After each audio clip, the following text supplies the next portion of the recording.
গরিবের জাফলং, যেটা কিনা গাইবান্ধা শহরের ভেড়ামারা ব্রিজে অবস্থিত। মূলত এই ভেড়ামারা ব্রিজকে কেন্দ্র করে গরিবের জাফলং নামে পরিচিতি পেয়েছে। যখন এখানে পানি থাকে তখন এটা গরিবের জাফলং, আর যখন পানি না থাকে তখন এটা Bheramara bridge. So hey guys, আসসালামু আলাইকুম, welcome back to another new video. We are 420 চ্যানেলের পক্ষ থেকে, সাথে আছি আমি আরিফ। আর আমি আজকে আপনাদেরকে নিয়ে এসেছি গাইবান্ধা সদর উপজেলার খোলাহাটি ইউনিয়নের ঘাগর নদীর উপরে অবস্থিত যে ভেড়ামারা ব্রিজটি, এটাই হচ্ছে মূলত গরিবের মিনি জাফলং।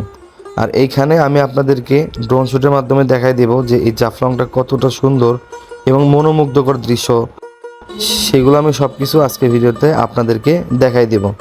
সো যারা ভিডিও দেখতেছেন অবশ্যই ভিডিওতে একটা লাইক, কমেন্ট, শেয়ার করে দিবেন এবং আমার ফেসবুক পেজে নতুন হয়ে থাকলে অবশ্যই পেজটাকে ফলো দিয়ে আমাদের পাশে থাকবেন। সো আর কথা বাড়াবো না, লেটস স্টার্ট দ্য ভিডিও।